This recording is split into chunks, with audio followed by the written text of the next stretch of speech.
can start. So welcome everyone to this timely forum and discussion on Australia's involvement in US wars and the implications of the US alliance on Australia's independence and in our region in particular. So firstly, we are on the stolen lands of the First Nations people. Sovereignty never ceded, always was, and always will be Aboriginal land.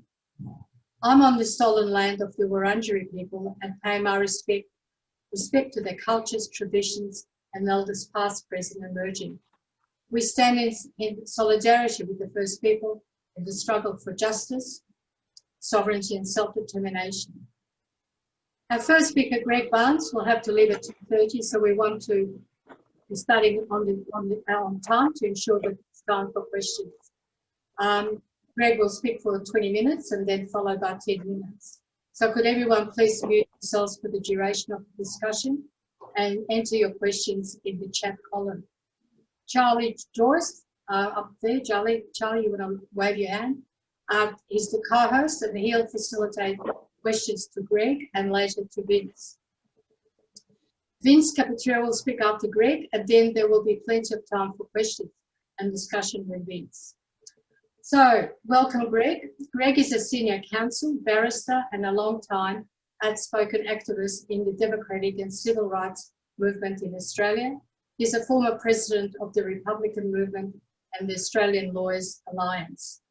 So what's the link between the US Alliance, democratic rights, and IPAN's call for an independent Australia, you may ask? Well, since 2001, 83 anti-terror laws have been legislated in Australia. Many are draconian, undermining the hard-won democratic rights in this country. They echo almost for word identical US anti-terror laws and since then, many other anti-democratic measures have been rolled out by both two main parties, political parties. Then, of course, there's David Hicks, Julian Assange, the Five Eyes, and the silencing of the journalists exposing Australian American activities in Afghanistan and Iraq. So it's over to you, Greg. Thank you.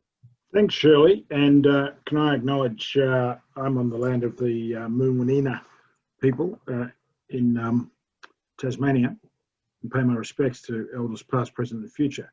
And thanks for the opportunity, Shirley, to chat this afternoon. I thought what I'd do is, having been involved in the Assange case for many years now, directly and indirectly, is have a conversation about how the Assange case came to be still running today. I mean, it was 2012 that Julian entered the Ecuadorian embassy. I saw him there, spent time with him there in 2013. That's 7 years ago. This case could very easily be resolved.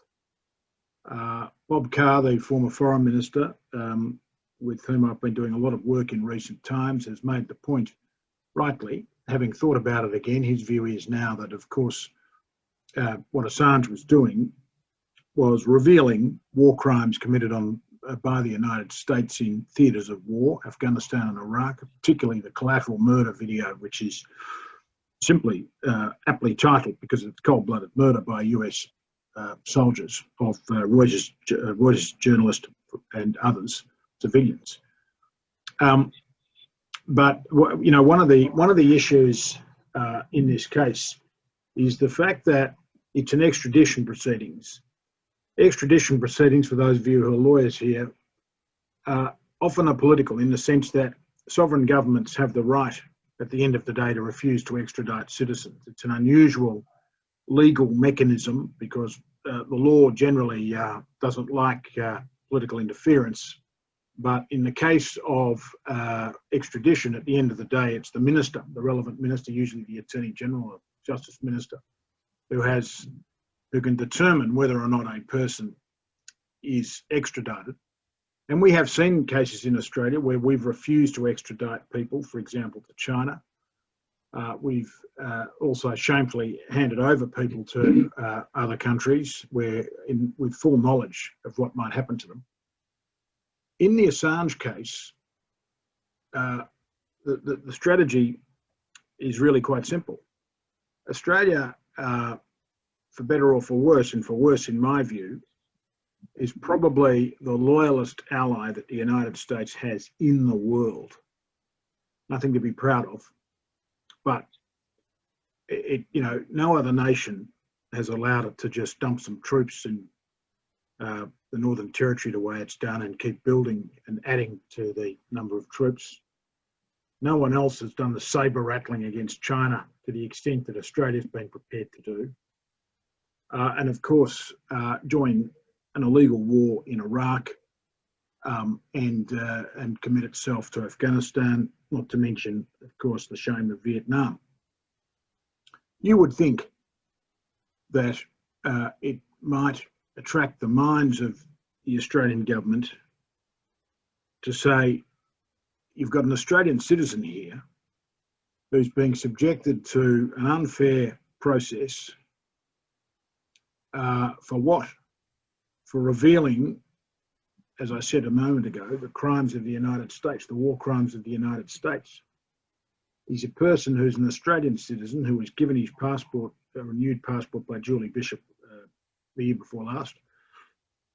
He's an Australian citizen who has a family. Both his parents live in Australia, as we know. And he's already served effective detention in the Ecuadorian embassy and now, of course, in Belmarsh prison of some 8 years. Now, this is not a case, where is the public interest in sending that person to the United States where they will not get a fair trial, because Assange will be tried in Eastern Virginia, where there is a horrifically high rate of conviction for people who commit offences or are said to have committed offences under espionage laws. And furthermore, he would get an effective death penalty of 170 odd years. Now, where is the public interest in allowing our closest ally to continue to pursue that matter? There is none. There is no public interest at all. It is not a deterrent, because there are many people, such as Edward Snowden, Daniel Ellsberg before him, and there will be others who will rightly decide that it is important for the world to understand what the United States gets up to in its military and other foreign adventures. Now, Maurice Payne could pick up the phone and speak to Mike Pompeo and this matter would be over. But she's chosen not to do it.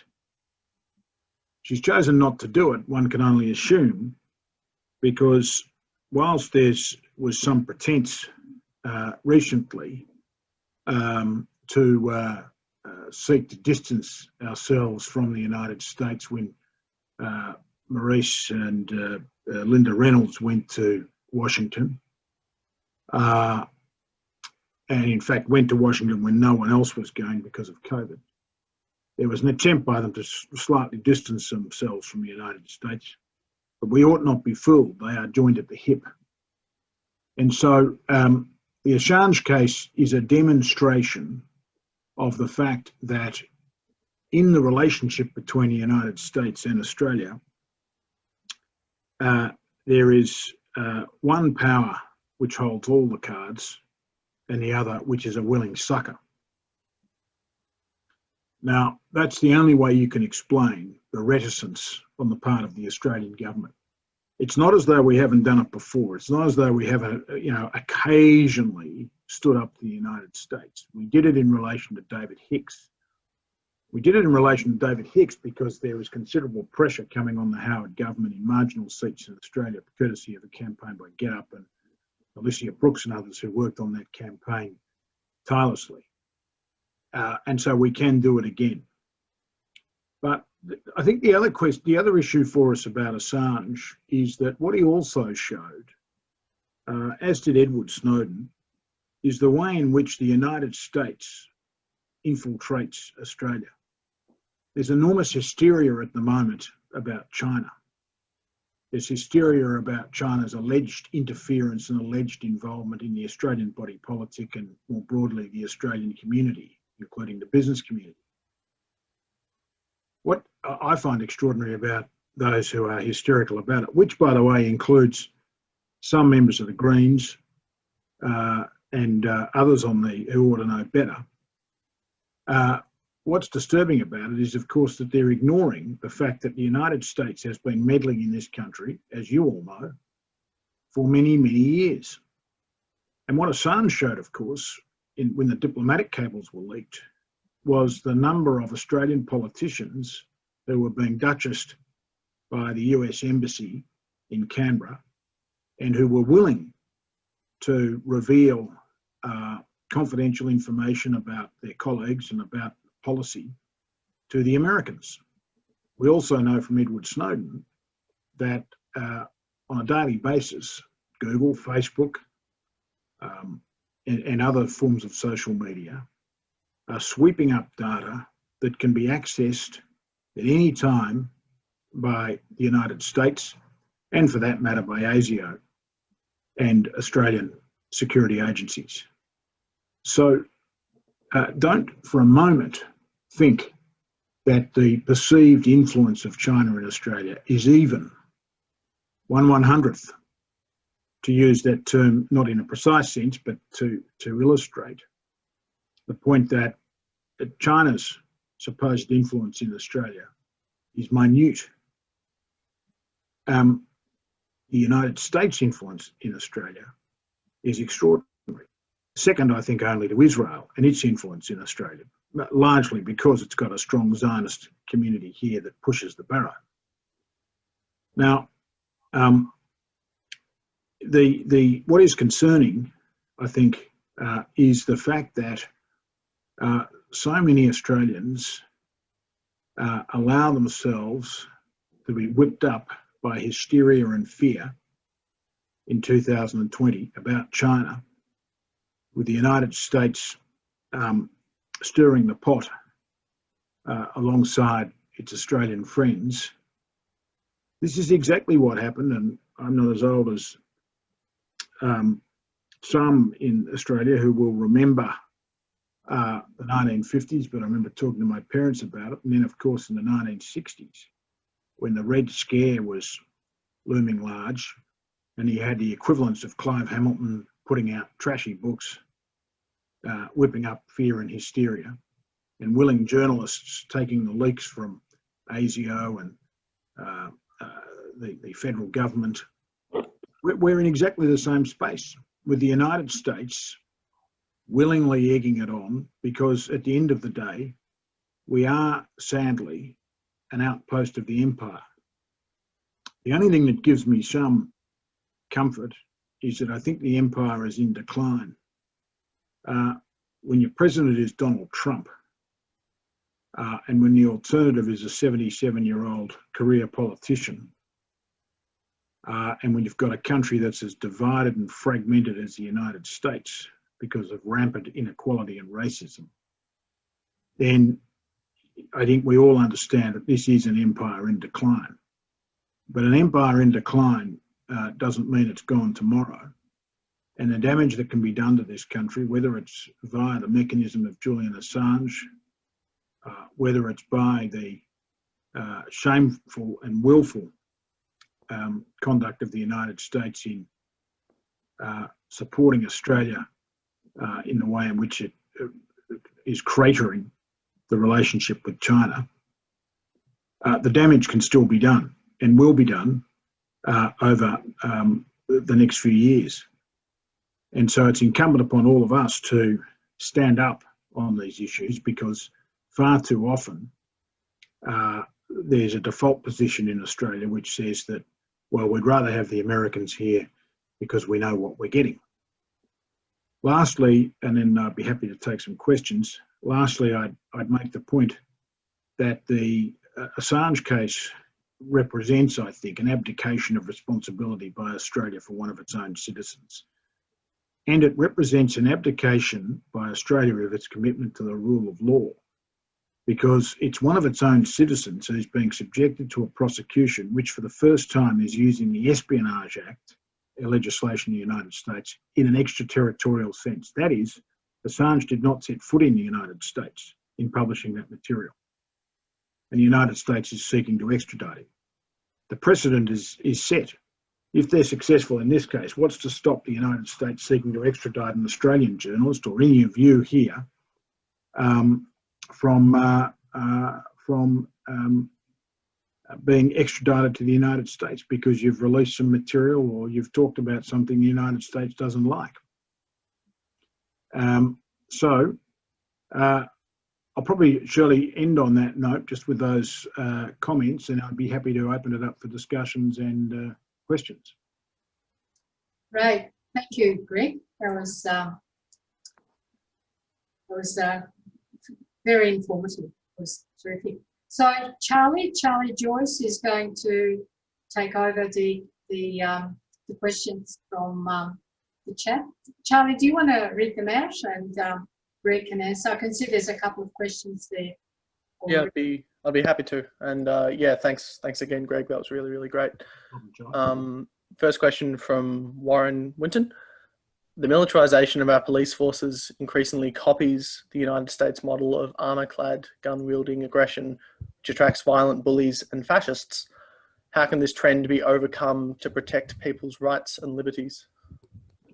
Well, I think, Warren, it's a very good question. If there's any good that comes out of the dislocation in Victoria and the division in Victoria that we're seeing, it's that the police have behaved appallingly. I think what we're seeing, and I was saying this to somebody last night, what we're seeing now is that Middle Australia is being confronted with the reality of policing. Those who are marginalised in African communities in Australia, those who are Indigenous, will not for a moment be surprised by the thuggery of the Victorian police in the way in which they dealt with that man last weekend, the mental illness. They won't be surprised by them barging into that woman's house in Ballarat and arresting her. So if that has brought attention to so-called mainstream Australia, that is the conservative elements of this country, that the police are out of control, good. Because there has been an increasing militarisation of police in this country, as there has in the UK, as there has, which started in the US, and they've been aided and abetted by governments, which have legislated continually to give them more and more powers. I've never seen a police minister in this country stand up to the police. The Victorian Police Minister, Lisa Neville, is just a cipher for whatever they want, and ditto around Australia.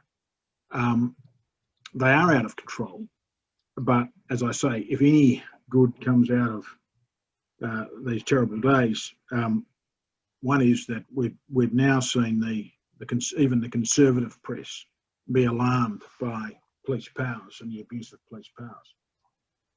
Only because, I might say, they don't like Andrews, but as I say, this is a separate issue in one sense, and it has revealed that the police, not just in Victoria, of course, but around Australia, but particularly, I think, Victoria and New South Wales, Western Australia, Queensland, probably some of the worst police forces in the Commonwealth. Yeah, I completely agree with that, from both viewing and personal experience. Second question from Annette. Greg, what do you think happened to Clive Hamilton, who was a great environmental activist, revealing the fossil fuel sector's carefully constructed campaigns to justify their continued control? Well, and I mean what I'm about to say. I can only assume that, he's been hanging around with the wrong people. I can only assume that he's been hanging around with that security crowd from the ANU, what's his name, Clive Williams and others. There's a similar group at Charles Sturt University where he teaches, because he's nuts. I mean, what did Keating say before the election about the nutters running ASIO? Well, Clive's right up there. I mean, just mad. But it's actually dangerously mad, because what it does, I live in Hobart. There's been a big increase in the number of racist attacks against Chinese students. And you can thank Clive and the Greens, Cassie O'Connor from the Greens for that, because she's just as feral. and they are sanctimonious about China. You don't hear Clive talking about the Palestinians. You don't hear Clive and Cassie talking about, you know, the shame of the daily shame of the life of Palestinians in the Gaza Strip. You never hear them talking about that. It's just China, China, China. It's an obsession. It's wrong. It's got no nuance. And at the end of the day, it's tinged with racism. I think that really connects to what a few of the next questions are, which is basically, should we not be concerned about China as well interfering as well as the United States? Well, of course we should. Of course we should. I don't say that we shouldn't, but I'd say this to you: the influence of China in this country is minute.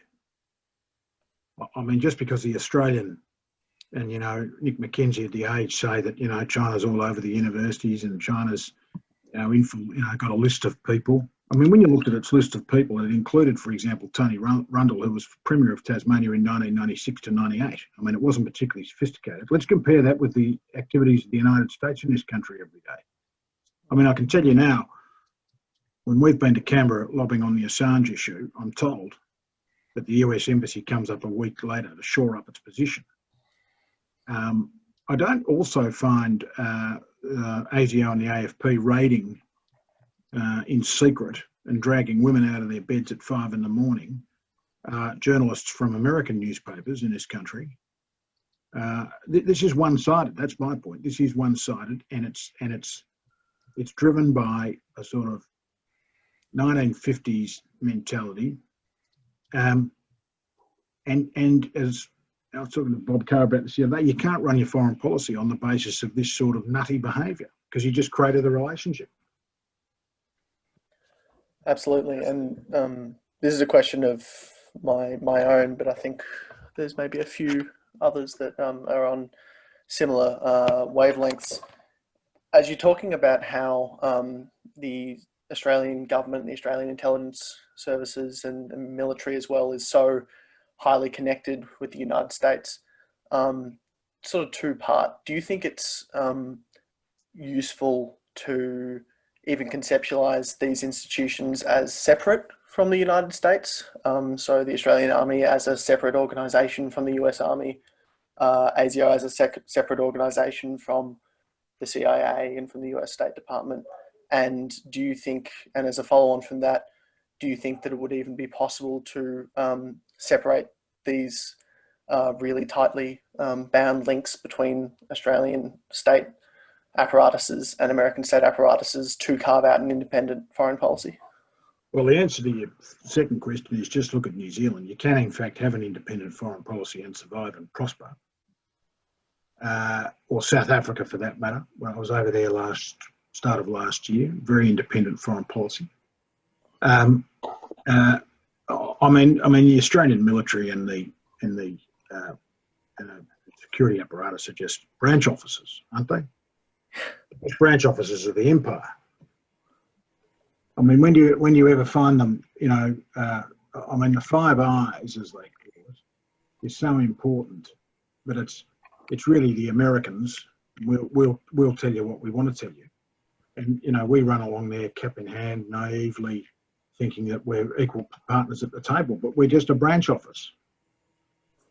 I don't think there's any pretense about ASIO and, you know, cybersecurity agencies and other agencies. They're just branch officers of the United States, and the obsessive, the obsessive United States security apparatus, which of course commits the most egregious breaches of privacy and rights, etc., on a daily basis. And ASIO and ASIS and the woman who runs the security agency who's now cancelled the book contract with John Blaxland. I mean, you know, these people are cowboys. But that's okay, because they come from the United States, so they do well in Montana. But, you know, they're not independent in any way, shape or form. So I thought I'd say that because they'll be monitoring this, so, you know, it's dangerous. do you think that it would be possible to disconnect those organisations as those branches, or do they need to be completely remade?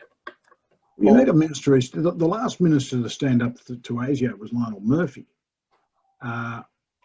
You know, the problem is they do what they want. I remember my days in Canberra. I was chief of staff there in 96 to 99. You know, they just get what they want, these organisations. They come along to government and they say, oh, look, if you give us more money, you know, we'll keep you safer. Who else, what government's going to say no? I think, of course, if you had a truly independent foreign policy, you would have a different role for these agencies. No one's saying you don't need security agencies. No one's saying you don't need some form of defence. The question is, you know, whether it's yours or is it just a branch office. The other point I'd make is this. The last great reforms of ASIO and accountability mechanisms were the reports by Justice Hope back in the 1980s, which is the Hawke Government Commission. There hasn't been anything done on it since. You know, it's been a long time since they were reviewed, and maybe it's time to at least do that. Okay, I'm going to combine Annette's second question and Shirley's question, which basically covers the increased powers that I saw those. The army, have been given. Yeah, that's a concern. So I wrote a piece early on in the COVID crisis warning that this would happen. That is that COVID would be used to increase permanently, as 9/11 was used, the powers of police and the powers of the military. And guess what? That's exactly what will happen. I mean, you can just imagine in Victoria, for example, you know, the next time the Herald Sun runs one of its, you know, African gangs running riot in the city square, Fed Square, you could just imagine, and I mean this quite seriously, and in fact I wrote this in The Age, that an Andrews government or a Liberal government would say, well, look, what we're going to do is we're going to adopt those very good COVID powers that we had, where we were allowed to have the military on the street, patrolling the streets to make sure that these African gangs can't get into Fed Square. We're going to clear the square. There's going to be a curfew in the square at 8 p.m. every evening. You can just imagine this happening. And these were very useful mechanisms, and we're going to use them again. That's exactly what will happen. And you will see, it's very rare that governments give up powers. What they've learned out of for this public health pandemic is that there's people are actually sort of okay about the military on the street. You know, people tolerate it. Having seen it once, they'll tolerate it again. So you've got to be very vigilant about it. Guys, I've got to head off, unfortunately. Well, okay. Thank you, Greg. Thanks, Shirley. Thanks, everyone. Maybe next time you'll have more time and we can devote more time to these questions. It's the very topic. Well, I'm just having a look at the I think I've answered most of the questions that are on here. I'm just having a look at them. There's a point here about the militarisation. I reckon you've got to challenge these defence companies. I mean, but also you've got to challenge companies that do business with Israel, right? I mean, you know, everybody in the 1970s praised the Fraser government and the Whitlam government and the Hawke governments in the 80s for sanctions against South Africa, right? And no company would dare trade with them. But we have every day of the week. We have trade with Israel. So you've got to start calling out these companies. You've got to call out these companies that do business with the Saudis, and they have to be called out. Not enough of that. I mean, we call them out for climate change issues, as we rightly should, and sometimes labour issues. Let's call them out for foreign policy issues. Great, thanks, Greg, and thank you for making time. And you can go back. Shirley. You can go. Thank you. Right. Thank you, guys. Thank you. Bye-bye. Well, I'll forward you all the questions too. So no, please do. And yeah, thanks, Shirley. Okay. Great. Thank you, Greg. The next is where I'm going to share screen. Before we actually invite Vince to speak, I just want to say a few words about IPAN's People's Inquiry into the costs and consequences of Australia's involvement in US-led wars and the US alliance. Can everyone see it on the screen? Can people see it on the screens? Yeah. Yep. Okay. Good. So, so I'll just give a little bit of an outline of this. This is an inquiry that IPAN is launching in November.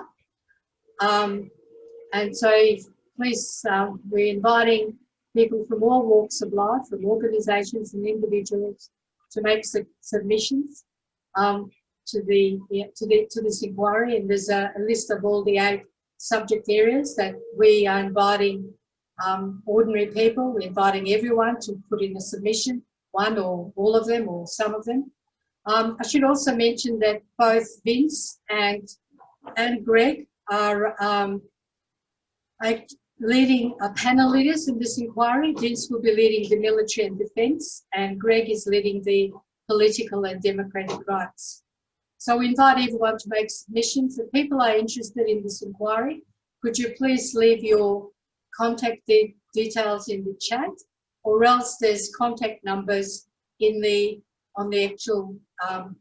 screen that you can contact. And I'll actually put that up again at the end of the meeting.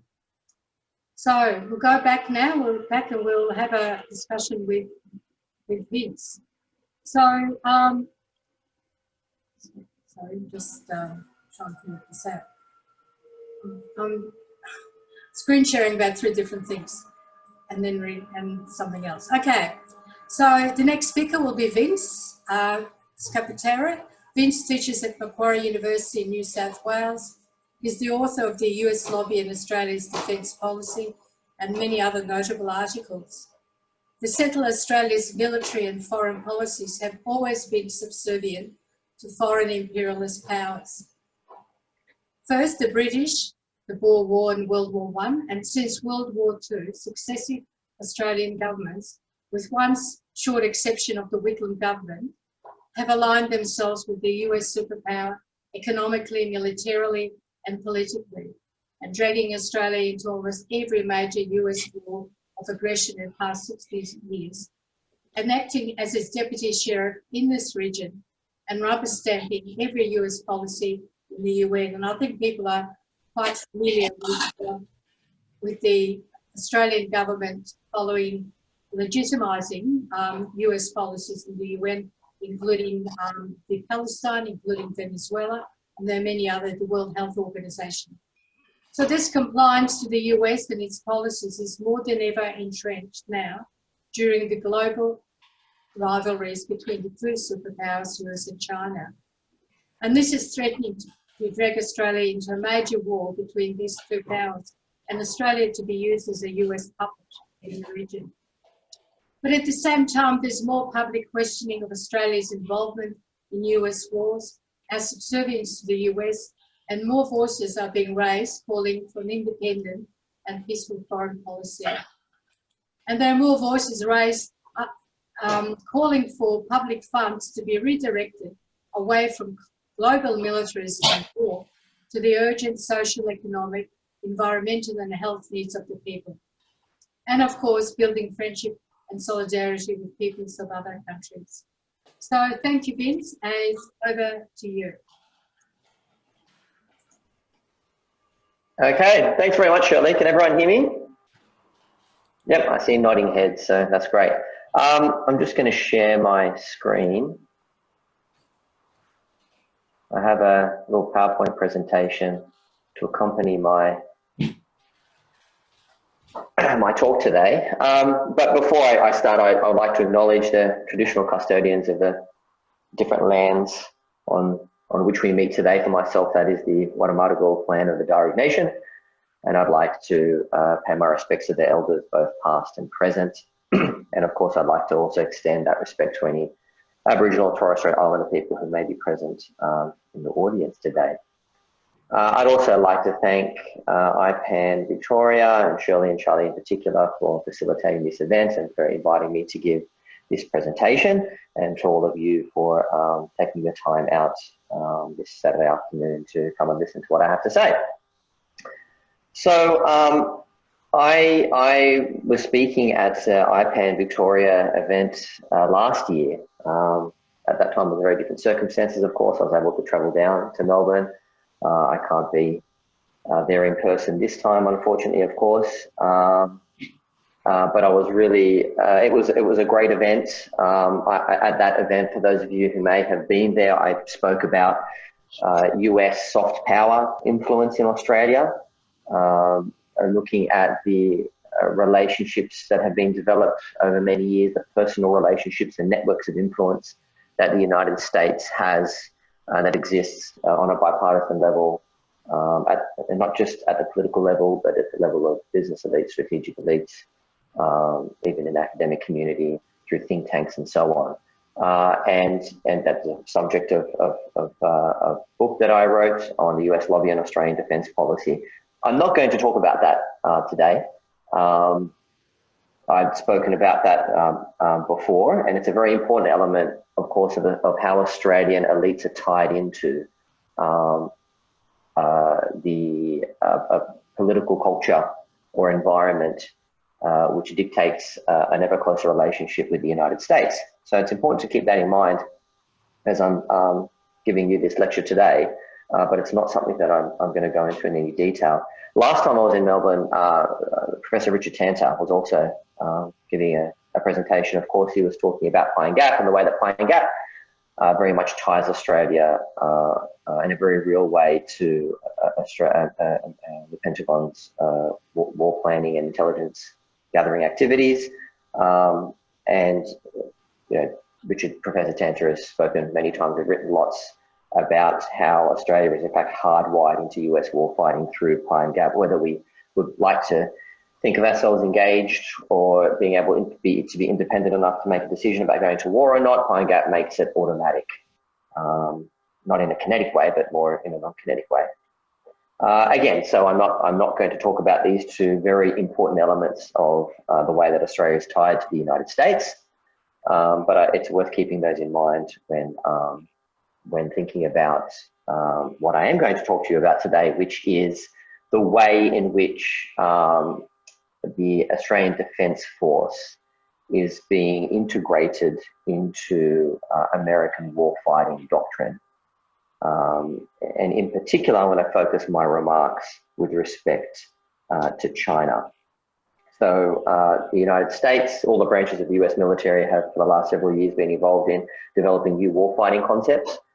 And I'm going to talk about those particular warfighting concepts, what the dangers of them are, and what the consequences are for Australia. So just very quickly, a bit of an overview of what I'm going to talk about. First of all, I kind of want to discuss how the United States views its position at the moment, what it sees as its primary strategic threat, how this has changed to previous years and decades, and what it sees as its primary threat or challenge in the coming decades, how it perceives the nature and extent of that threat, and how the nature of the threat is in fact mischaracterized and the extent of the threat is exaggerated. But nevertheless, it has real impact, whether the threat's exaggerated or not. It's having real impacts in the way that the US is structuring its forces and how it's planning to fight war. And so we're going to explain these kind of new and somewhat radical US warfighting concepts designed to overcome the challenge that they've identified, misidentified and exaggerated, and how it's likely to increase great power conflict, including potentially nuclear war. And then finally, I'll talk about how Australia is being integrated into these new warfighting concepts via a few ways. One is base upgrades in Australia, wargaming is another one, and force structure and defence acquisition programs in particular, and I'll touch on the latest defence strategic update as well. And then I'm more than happy to take questions.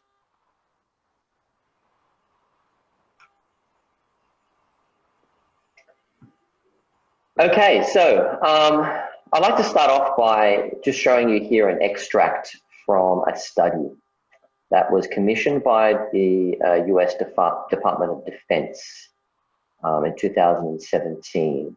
And the study was carried out by the Defense Science Board, which is a peak federal committee statutory committee to provide advice to the Secretary of Defense on a whole range of different matters relating to US military, the US military and US defense policy.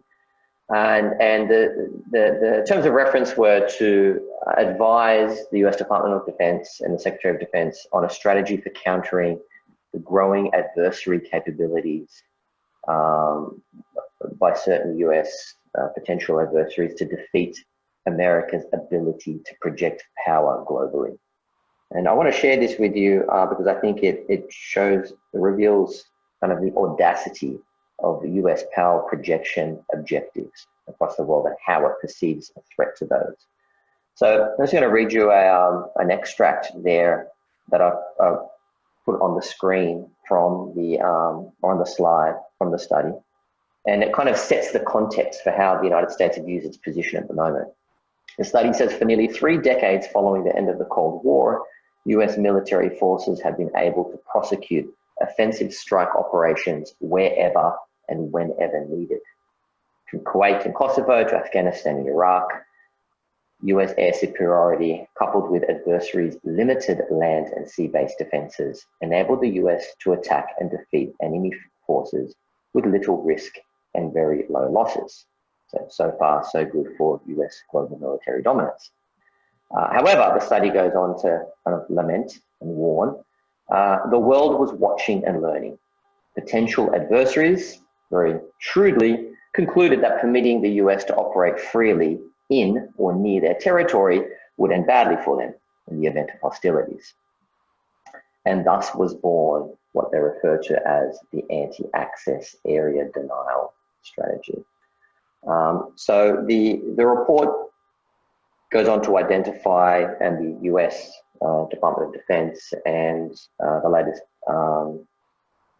defense strategy of the United States, National Defense Strategy 2018 has specifically identified Russia and China as possessing the most potent A2AD capabilities, which limit the capacity of the United States to project power globally.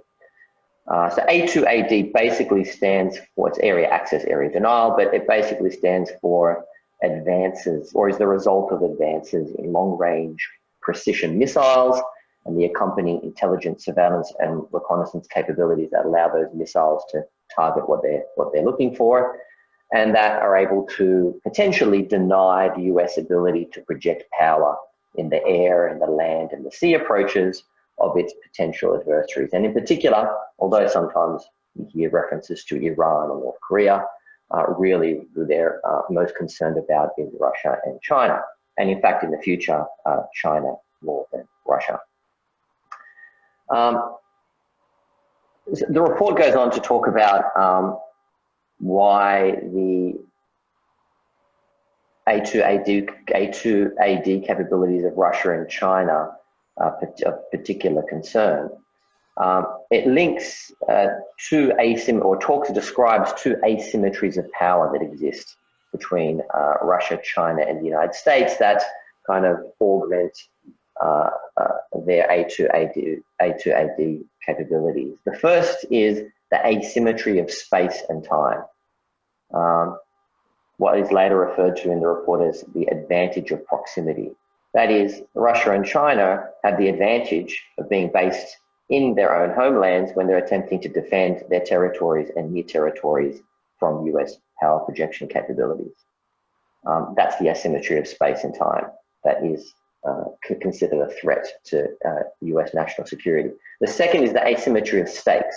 That is, defending their homelands and their near territories are interests that are vital to them and important, but not vital to the United States.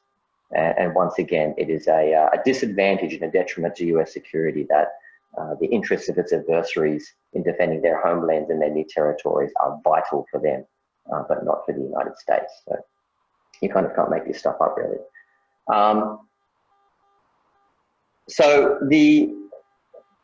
As I mentioned, China really is identified as the primary kind of future threat. Russia is sometimes referred to in US military publications as the pacing threat, but the real concern is about China's growing A2AD capabilities into the future, obviously because of its immense and growing economic power and the capacity for potentially transferring that into military power.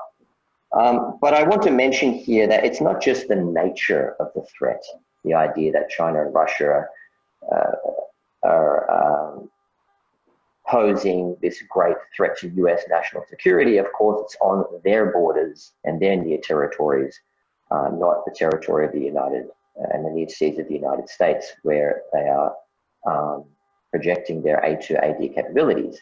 So it's not only the nature of the threat, but the extent of it as well. China's A2AD capabilities are not going to lead to Chinese hegemony in the Western Pacific or anything close to it. This is the argument that China is sometimes referred to in amongst hawks in the US and Australia, amongst the so-called wolverines in Australian, the bipartisan group of anti-China hawks in Australia, that China is somehow like, you know, Imperial Japan reincarnating. It's going to, if left unchecked, project its power and replace the United States as the hegemon in the Indo-Pacific sometime in the near future. That's not the case. Even today, the likelihood is that the United States would maintain air and sea superiority in China's near seas, everywhere except maybe the immediate Chinese littorals and maybe the airspace over Taiwan. The concern is about the future, that one day in the future, China would be able to deny the US air superiority and naval sea superiority in the South China Sea within 500 or so kilometers of China's coast. I put a link there to a careful study that was undertaken by Stephen Biddle and Ivan Orlich, who talk about the limitations of China's A2AD capabilities, why they're exaggerated, and mention that it's a plausible scenario on current trajectories that maybe by the year 2040, maybe it's plausible that both the United States and China will be able to create a mutual exclusion zone 400 to 600 kilometers off China's coast, where neither China or the US can maintain air and sea superiority, and they can equally deny it to each other. Nothing like Chinese hegemony or in the Western Pacific or anything close to it. So yes, both the nature and the extent of the threat is exaggerated, but it is nevertheless fueling military modernization programs and modernization programs in doctrine that have very serious consequences. Okay, so in order to defeat or attempt to defeat these A2AD systems and achieve the objectives in the National Defense Strategy 2018 of the US, and which pointed out the need to deter and defeat a near-peer competitor, a near-peer nuclear competitor, all branches of the US Armed Services, the Army, the Navy, the Marines, the Air Force, have been developing their own kind of concepts to deal with these growing A2AD capabilities, these growing capacities of China, Russia in particular, to field these long-range missile systems and complicate US military actions in those waters or that airspace. So I've listed some of the main ones there. Some of you may be familiar with these, or some of them. They're evolving concepts. Some of them are version 1.2 or 1.5 or 2.0. The names have changed over time. They're constantly wargaming these concepts and updating them and changing them. But the most important ones that I think anyway are listed there, the Marines, the Marine Corps have got a new concept called stand-in forces, which I'll talk about in a moment. Distributed maritime operations and expeditionary advanced base operations. The first DMO being a Navy concept, the second a joint Marine Navy concept. Multi-domain operations is the main Army concept for defeating these A2AD systems. And finally, joint all-domain command and control, which is kind of a command and control system to link all of the services together, which is being developed by the Air Force. So there are these kind of separate war doctrines being developed, but most recently, Defense Secretary Mark Esper ordered a kind of joint concept to be developed by the end of this year, in fact, under the coordination of the Joint Chiefs of Staff with each of the services responsible for a particular portion. So each of the services is now working together to join all of their various concepts into one joint concept. And it's generally, the name that has been referred to it, or the draft version of the name, is Joint All-Domain Operations, or All-Domain Operations. This is the new unifying concept for the US military to effectively fight and defeat China and Russia in conflict.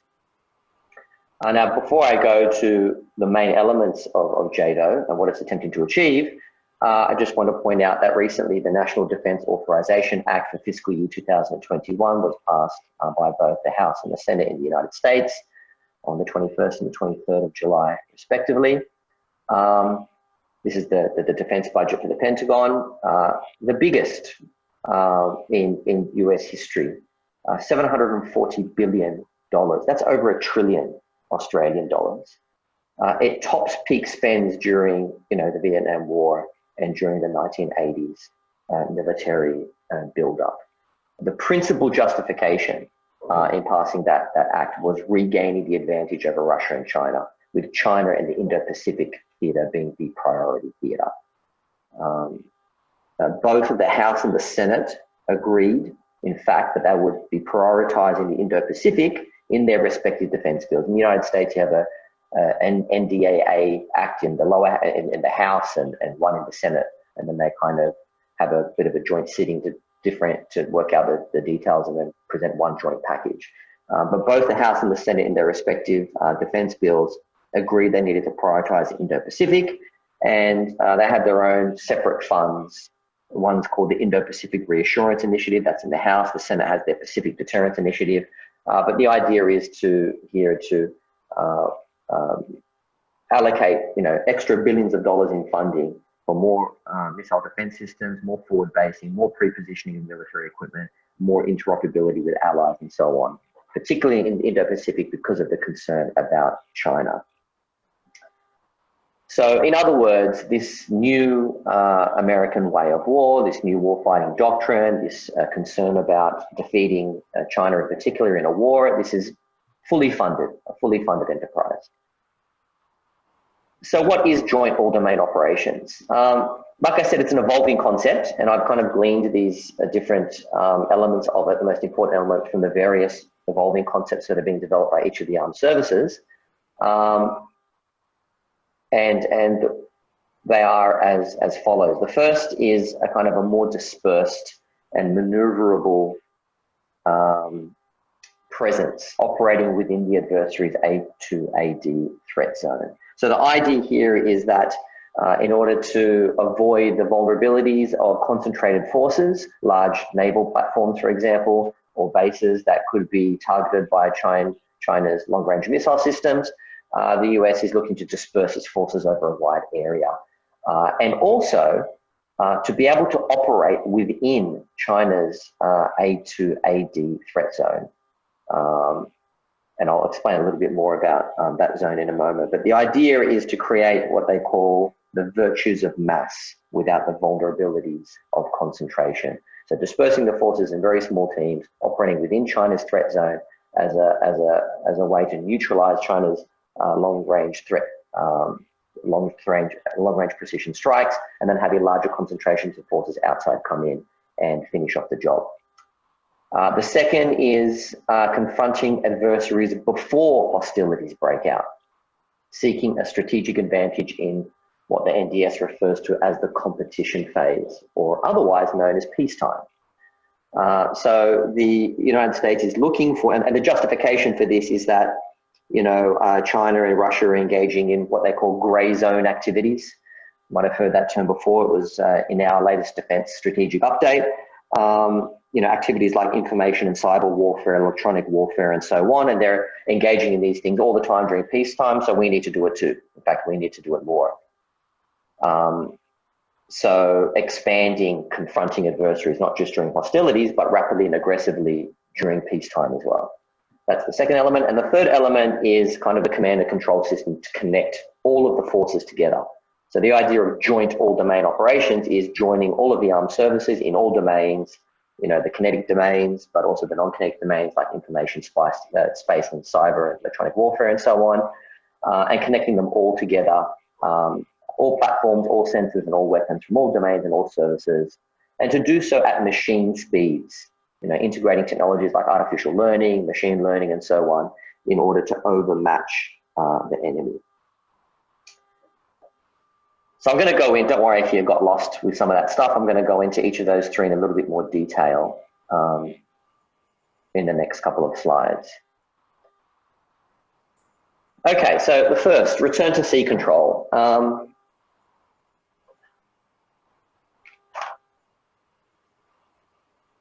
The most kind of articulate and revolutionary document that has been kind of released by the US military in attempting to achieve this objective of a more dispersed and maneuverable force was released recently by General David H. Berger, who is the Commandant of the US Marine Corps.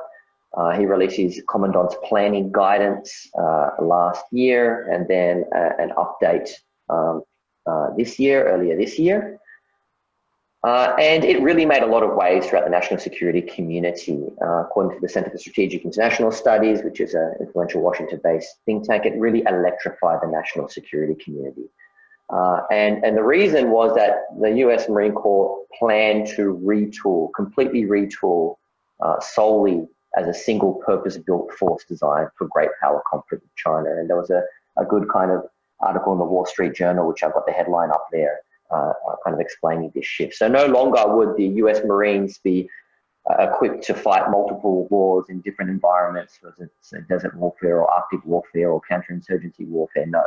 From now on, there will be a single purpose-built force solely designed for great power conflict with China. They will be capable of course, of fighting wherever the president orders them to go.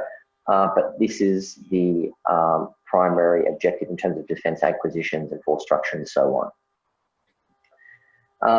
The main idea in the Commandant's Planning Guidance was this new concept called stand-in forces. So the idea of stand-in forces is to have very small teams of 50 to 100 personnel, Marine personnel, dispersed across islands within the first island chain from China's coast, armed with new long-range missiles to target the Chinese Navy.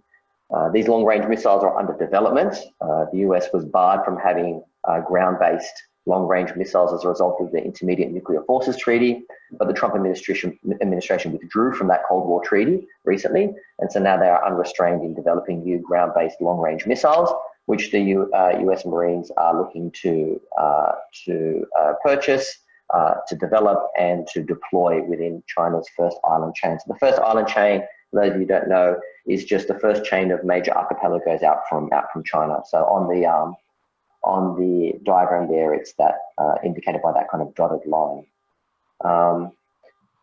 So the idea is for the Marines to use these small forces with ground-based launch missiles to neutralize China's short and medium-range missile capability within the first island chain, imposing sea denial on China, denying China the capacity to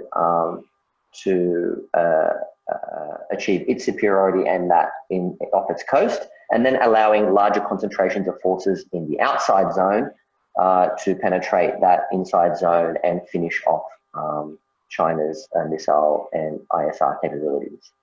That map that I've got up there, that diagram, is actually not from stand-in forces. It's from the Center for Strategic and Budgetary Assessments, a very influential Washington-based think tank that had developed a similar kind of concept called inside forces. So these ideas are not totally new. They've been around in the think tank community for a while, but General Berger was the first kind of official within the US military to really propose and start to implement these changes, to actually implement them and actualize them. The US Army, I mentioned in this previous slide, have a concept called multi-domain operations. An element of that is very similar to stand-in forces. So the US Army have actually developed what they call a multi-domain task force to do the same thing. Have a small contingent of forces to be able to island hop within the first island chain in order to penetrate and disintegrate, which is the language, China's A2AD capabilities. particularly with a ground-based mobile truck missile called HIMARS, High Mobility Artillery Rocket System.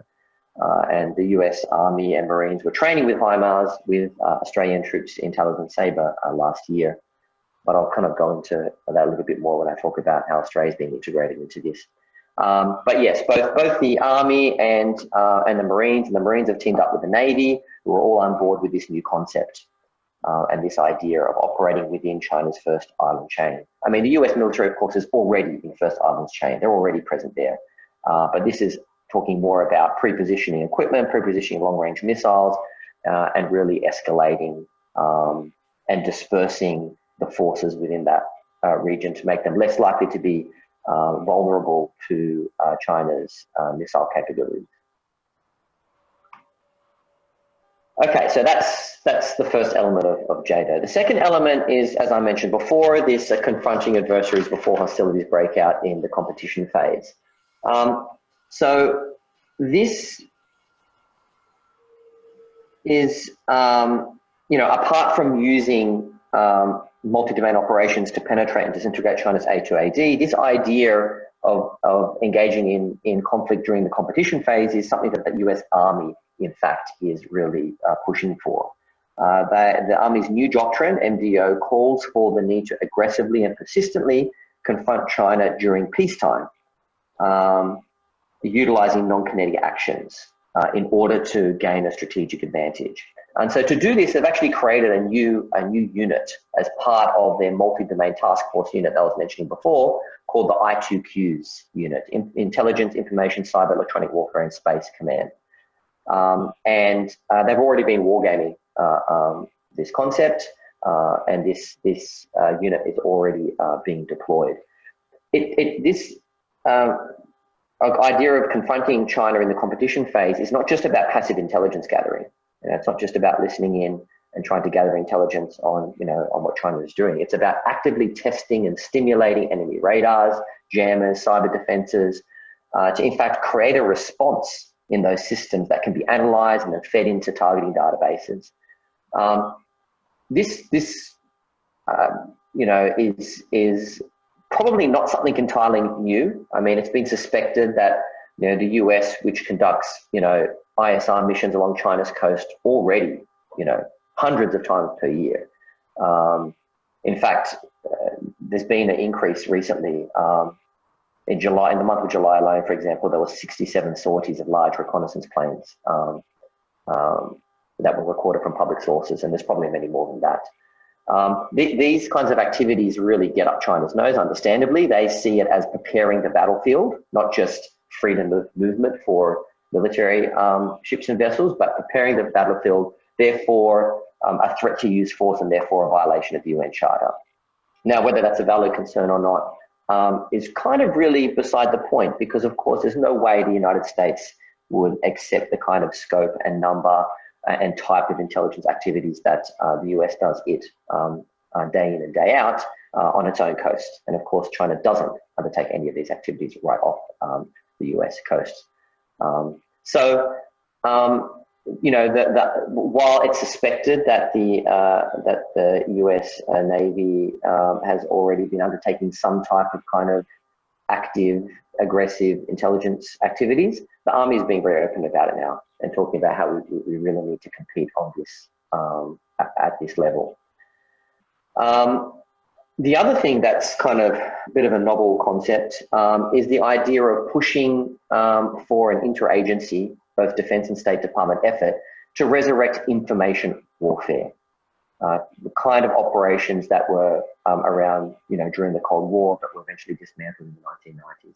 Things run by organizations like the United States Information Agency and so on. Psychological warfare operations, information warfare operations, and so on. Lieutenant General Eric Wesley, who's head of the Army's Future Command Center and a leader in the development of MDO concept, said recently that the US needs an operations center akin to a war room during political campaigns to, quote, watch the news cycle every single day and appropriately counter it. Now, there's kind of a bit of a pushback against this kind of aggressive information war operations within some elements of the US State Department and so on. But certainly this idea of information warfare is something that the US is really pushing. It's pushing its allies also to be able to take the lead in this space as well. And I think thinking about some of the actions that Australia is taking very recently in terms of foreign interference and so on are partly in response to this pressure from the United States. Okay, so the final element there is what I mentioned before, joint all-domain command and control. So this is really the battle management or command and control system for enabling the whole JADO concept to work in the first place. The idea is that that data would be extracted from all domains, so land, sea, air, space, and cyber, and to be shared with all of the armed services simultaneously and at machine speeds using artificial intelligence and so on. And we're not talking just about a few kind of sensors here. I mean, that graphic that I put on the slide there illustrates what joint all-domain command and control is supposed to be. But really, we're talking about hundreds or thousands or even millions of sensors picking up data all the time on the battlefield, in peacetime and in conflict, and then that information going to a central hub, being analysed by artificial intelligence, and then selecting the targets to be chosen, to be the best targets to whichever shooter is best in the best position to take out those targets. The way to think of it, in fact, is like the ride-sharing service Uber, which connects the best driver to the best rider based on sophisticated algorithm based on optimal distance and travel time and other kind of variables. In fact, the Air Force has the designer of Uber on their payroll.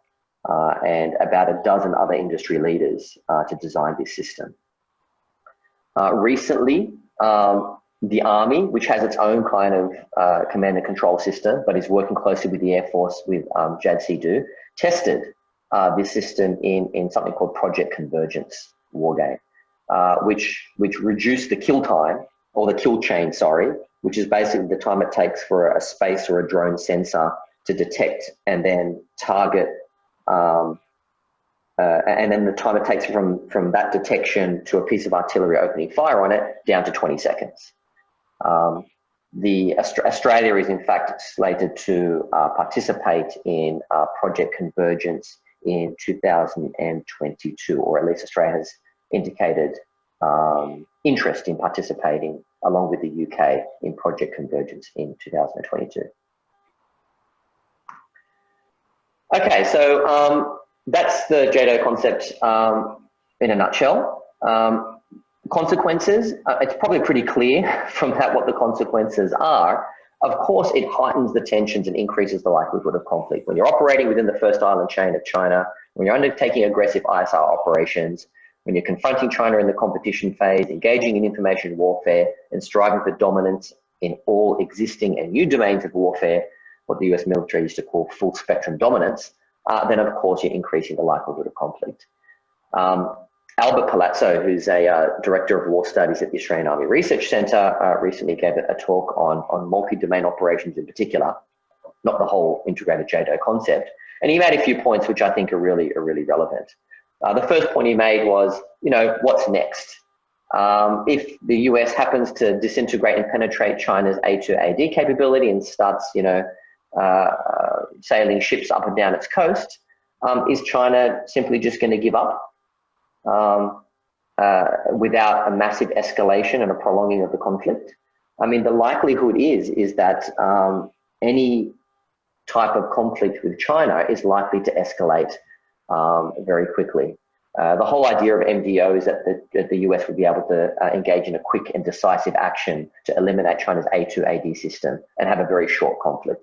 But Albert Palazzo points out that's very unrealistic. No conflict between two near-peer competitors, between two great powers in modern history has ever been quick. It's always been prolonged, and it's likely to be the case here. The other point, of course, is that if the US has their foot on China's neck as they strangle their A2 capability, China may decide to redress that balance using nuclear weapons. And I've got an extract from a study that was done by the late Desmond Ball and Professor Robert Eisen, two noted Australian strategic experts, talking about the very real risks of a conflict between the US and China escalating into nuclear war and nuclear conflict. And so Albert Palazzo points out that any strategy that will likely lead to escalation with a nuclear near peer should be abandoned, and that we need to seek other methods to relieve tension. So, we need to come up with a different way of engaging with China that reduces tensions. Any military strategy that's likely to lead to escalation must be eliminated as a possibility because of the dangers, of course, of nuclear escalation. Okay, so how is Australia integrated into this whole JADO concept? The first is base upgrades. So the Centre for Strategic and Budgetary Assessments, who I mentioned before, talked about this inside forces concept, which is this JADO-like operations. Signals a possibility for Australia's involvement in the following ways. One, for our air and surface naval forces to augment US outside forces, and our submarines to operate inside as part of the inside forces inside China's First Island chain. For long-range ISR and land-based precision strike capabilities in our northern islands to help stiffen the First Island chain. For US to have access to our northern air bases, which it considers to be invaluable for US bombing, refueling, patrol, and unmanned ISR missions. And the CSBA also has wargamed the idea of Australian air bases being used, particularly in Darwin and Tyndall, for US long-range operations against China. It found that they were critical, but lacking fuel storage and sufficient runways to support heavy tankers and bombers. And of course, this is the context for the recent announcement by Morrison in February 2020 to, lo and behold, do exactly that, extend the existing runways in both Tyndall to enable US strategic bomber operations. And also, more recently at the recent OSMIN talks in July 2020, to create a Darwin strategic fuel reserve in order to support these longer range heavy bomber presence in the north. And I've got that image there is the image of the proposed updates to the airfields as part of the United States Force Posture Initiative. So these base upgrades really need to be read in the context of these updated warfighting doctrines that the US is seeing Australia be integrated into. Then there is war games. So I mentioned before, Talisman Sabre 2017 was in fact the first time the US Army's multi-domain task force had its pilot exercise. Rim of the Pacific 2018, the US multi-domain task force had its second exercise. Australian forces participated in that. And of course, last year in Talisman Sabre, the Australian Army in fact played a lead role in MDA war games with this high mobility artillery rocket system missile launcher, where they war gamed the idea of deploying this missile system on a small island quickly and rapidly in order to create an A2AD forward deployed bubble in a mini version of how the United States sees a war against China to unfold. And of course, there is a continuing call for more high-end military exercise to develop and demonstrate ongoing operational concepts by organizations like the United States Study Center, Australian Strategic Policy Institute. We're constantly calling for these types of increased wargaming exercises to better integrate Australia into these new warfighting doctrines. Australian integration to JADC2. So I mentioned before about Australia participating in Project Convergence, which is that battle management wargaming system that the Army is running. There's a new Department of Defence initiative to link testing and training ranges across half the planet effectively, and most of the Pacific, in what's the largest coalition range complex in the world. In the latest US Indo-Pacific Command report for the National Defence Authorisation Act, there was a kind of mysterious $40 million marked for Australia initiatives in terms of integration into that large testing and training complex that will span, like I mentioned, across half of the planet, linking testing ranges in the United States to those in the Pacific Islands and into Australia as well. And I've got kind of the the extract of that US Indo-PACOM report on the slide there. So again, Australia is being integrated into this new warfighting concept, both through war games now and called for future integration and into the future. Finally, there's the defence strategic update in Australia's defence acquisition. So I'm sure you're all aware that the Australian Defence Department is slated to receive $575 billion over the next 10 years, including $279 billion in defence capabilities. So the Defence Strategic Update has indicated that Australia is going to be acquiring longer range missile and rocket weapons, area denial systems, missile defence systems that can, and research into even longer range systems such as hypersonics. It's important to recognise here that these weapon systems are not about missile defence for Australia. These are not about Australia having missile systems, based on Australian land pointing outwards to prevent an invasion of Australia, an attack on Australia. These are about missile systems that can be forward deployed in the same way that, the multi-domain operations or the joint all-domain operation concept envisions. And in fact, the HIMARS rocket missile system, which I mentioned before, is kind of the primary ground-based missile system that the US Army, US Marines are looking at in their warfighting plans for China. Australia is also thinking about potentially purchasing to fulfill that objective of getting a longer range missile and rocket system. So if you put all that stuff together, what does it mean? Well, I've got a little extract here, a quote from Commodore Peter Levy from the Royal Australian Navy, and he was specifically commenting on the US Marines and new stand-in forces doctrine, which he said was potentially revolutionary, not only for the United States, but also for Australia.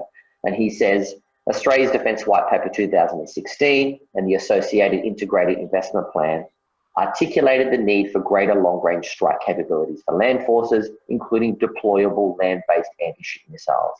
As these capabilities mature, the Australian Army will be well placed, should the government direct, to operate in conjunction with the US Marine Corps and others in the role of exercising sea denial and supporting the naval forces' freedom of movement. In other words, to be operating with the United States in this new warfighting strategy in conflict with China.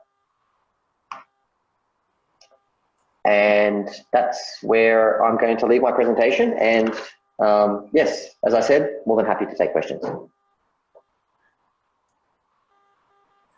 Okay, thank you, Vince. Have you got an hour to spare? I still yes.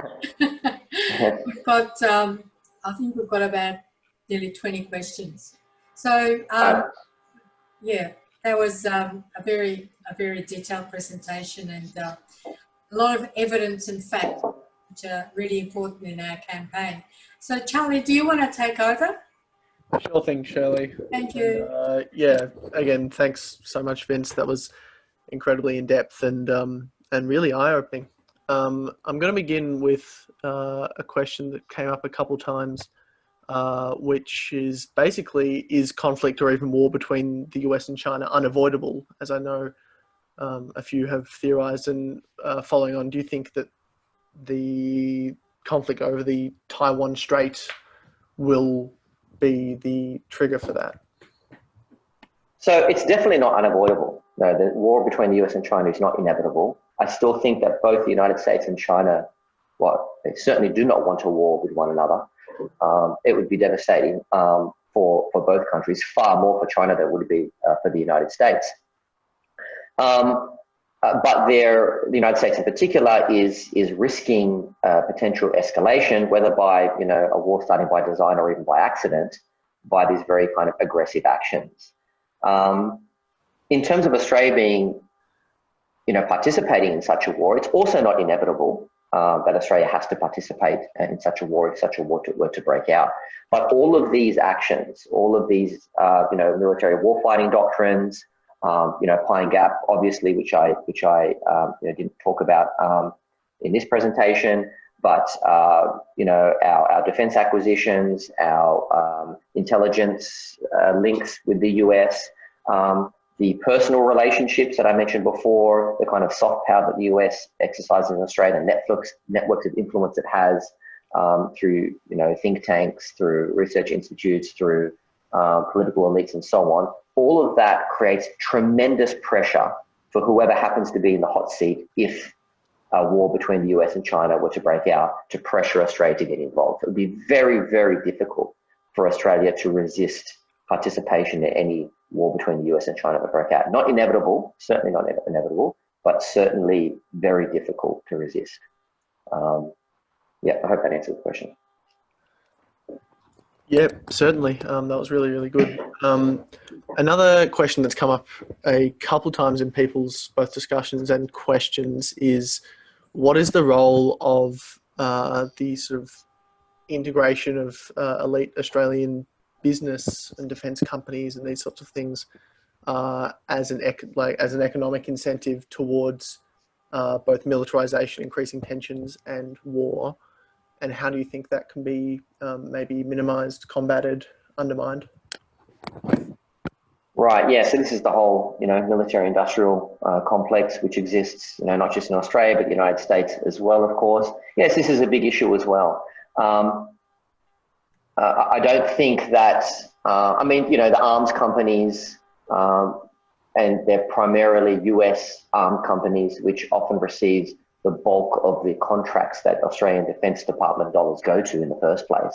Yes, they advocate and they lobby and they push very hard for these systems. But even if they weren't lobbying and pushing, I think the influence just from the US Department of Defence and the US State Department alone would be enough to be pushing Australia in this direction anyway. So I think, they're attempting to exacerbate the tensions, they're attempting to, profit as much as possible off those military modernisation programs, of course, and the level of lobbying and influence they have is quite considerable. But the US state has its own independent interests in wanting to project power right up to China's shores, irrespective of how greedy and hungry the military-industrial complex is. And I think they are effectively driving this situation and pushing themselves and, of course, their allies in Australia as well to follow along. So it's a multidimensional problem. It doesn't just exist with lobbying on the part of arms companies. It's a very important element of it, but there are lots of forces which are pushing for increased strategic rivalry between the US and China. Okay. Yeah, thanks. A question that was asked first by Colin Mitchell and the discussion continued a little bit after that were, what are some practical steps that both Australia or, as Miriam suggested afterwards, Australians can do to do something about this situation? Realistic steps. And a few people have suggested whether it would involve lobbying the Labor Party and future Labor governments to do this, as the Liberals probably have less of a chance of being open to this sort of thing. Do you think that that's a feasible, alternative, feasible opportunity? Yeah. So I think that obviously the greatest ambitions and ideals within the kind of peace community, within the progressive community, would be total US demilitarization and withdrawal from the Indo-Pacific region, perhaps the ending of the Australia-US alliance, an independent and peaceful Australian foreign policy. At this point, that's all pipe dreams, of course. Not saying that shouldn't be a long-term objective. Absolutely, it should be, and we should always be aiming and pushing for the idea of a completely independent Australian foreign policy and a totally demilitarized Indo-Pacific region. Absolutely. But I think there are a number of small steps that we could be pushing for along the way. The first most immediate objective for, I think, Australia, Australians who are concerned about this is, no Cold War with China. Forget about the larger ambitions, just the immediate ambitions to ensure the survival of the human species. We need no Cold War with China, even if US and China were not to descend into an open conflict.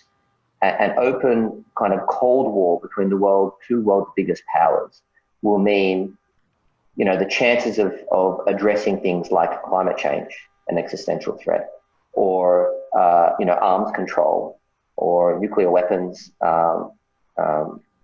control will be almost non-existent. And of course, when it comes to the environmental issues of global warming, we only have a decade or two to really take serious action. We cannot afford in the meantime to be distracted between a cold war between the world's two largest economies. They need to be cooperating and collaborating with one another.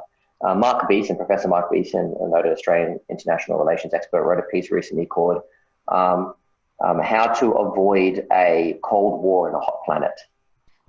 And I think those two things really need to be kind of the primary objective at the moment, for Australia to recognise that it is not in our interests, it's not in anybody's interest, it's certainly not amenable to the survival of the human species for not just a hot war, but a cold war to emerge between China and the US.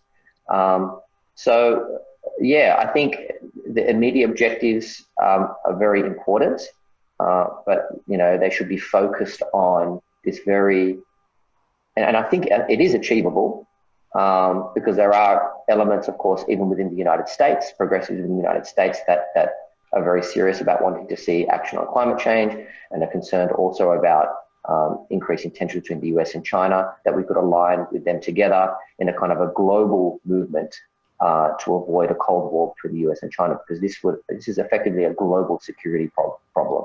So it can't just be Australia lobbying our elected members here alone. I mean, that's important. Of course, that's very important. But I think we need to join with other movements across the world in a kind of a global movement towards preventing not just a hot war, but a cold war between the US and China. Continuing on with that sort of theme, there's a question that got asked first by L. Lee, not sure what first name is, but which was basically, do we think that in terms of that theme of allying with forces around the world in terms of a global strategy to remove the potential for a US-China conflict and also to combat climate change, do you think that the sort of rising group of countries that seem to be attempting to buck US hegemony, whether that be China, Russia, but also Iran, Venezuela, these sorts of things, do you think that we need to have a strong sort of critical support for these sorts of countries in terms of their efforts to combat US hegemony, or do you think that it's a little bit more complicated than that? Yeah, I was wondering your thoughts. So certainly, we want to be challenging the way that, US imperialism is undermining the sovereignty, independence and security of countries like China, like Iran, like Russia, and acknowledging the legitimate security concerns and interests of those regimes. But at the same time, I think it's important to recognize that there are very clear concerns that we should also have as a progressive movement about the regimes in China and in Russia and in Iran, who domestically, of course, are incredibly brutal and authoritarian, undermining civil liberties, engaging even in class warfare against their own populations. And there are all sorts of dangers and concerns that we have to have about these very brutal authoritarian regimes. That doesn't mean that we have to accept US imperial ambitions with respect to these countries as well. So I do think it's a little bit more complicated. We have to be very careful about being very nuanced.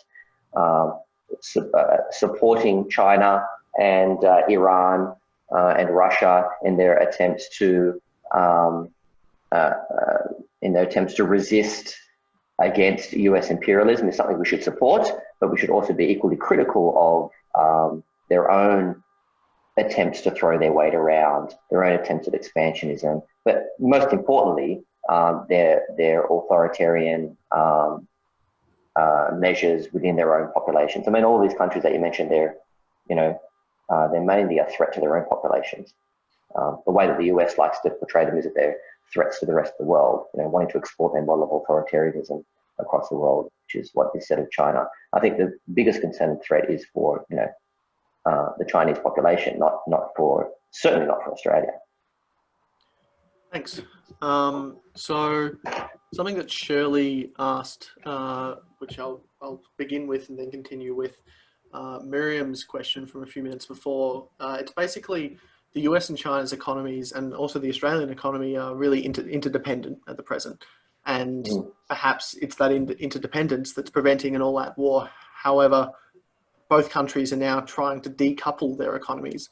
Do you think, firstly, do you think that will create the conditions for the outbreak of war?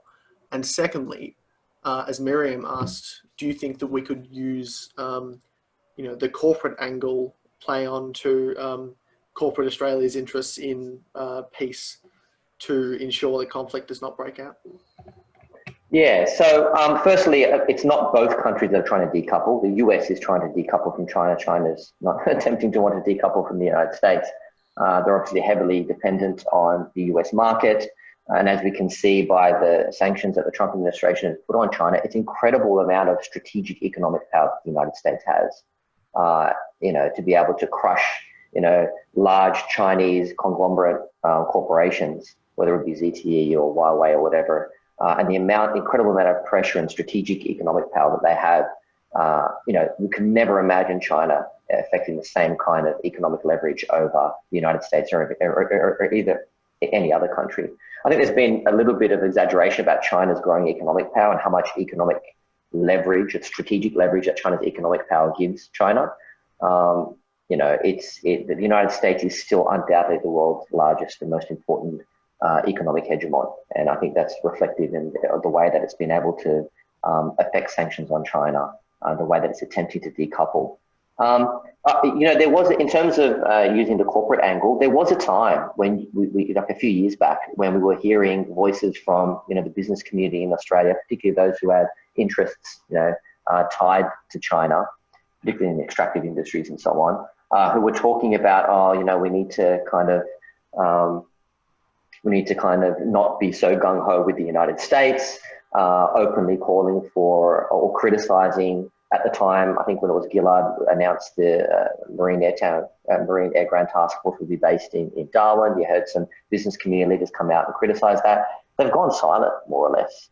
The corporate community seems to have kind of pulled their head in and have been intimidated enough by the Australian Department of Defence and the Foreign Ministry to not challenge the state in this way. This is an interesting dilemma where you've got very important, powerful sector of the corporate sector in conflict with the state, and it looks like state interests are kind of are winning out in this battle at the moment. The same is true in the United States. I mean, there are lots of companies in the United States that have benefited extraordinarily from China's rise, from poor labor environmental regulations, the cheap labor, and so on.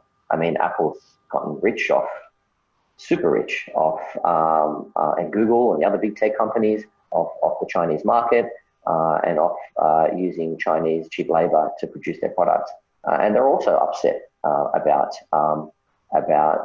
certain elements of the tech sector that are upset about what the US State Department is doing in attempting to decouple from China. But at the end of the day, the US government is looking after the long-term interests of US power, not just the short-term interests of the corporate sector. And so I think that there is, at this point, little chance of aligning with elements of the corporate sector to try and beat back the power of the state. That's my interpretation anyway, but others may disagree. It's a really thoughtful and nuanced answer. Thank you, Vince.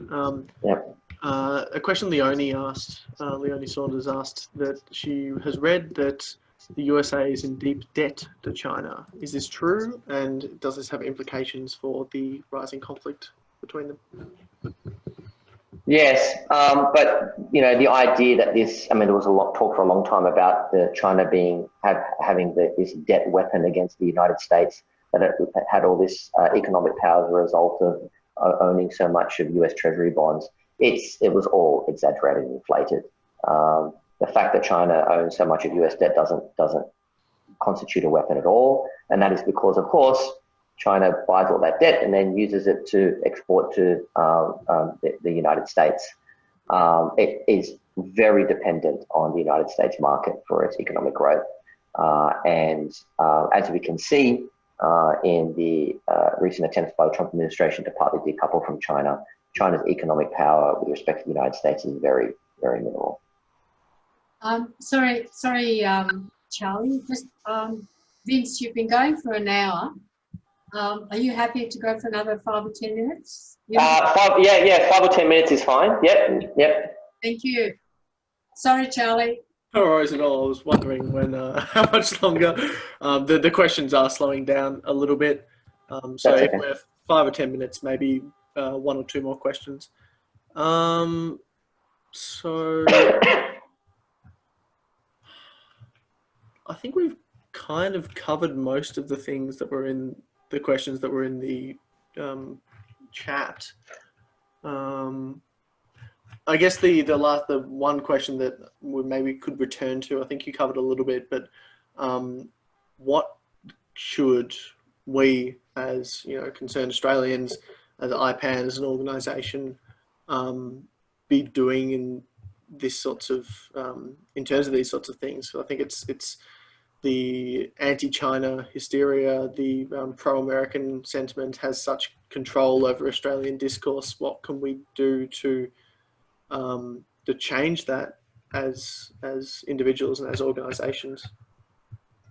Yeah, $1 million question. It's probably more knowledge about this from all the experienced activists out there that could maybe even better answer this question than myself. I mean, there's lots of support for the Australia-US alliance, and for and a lot of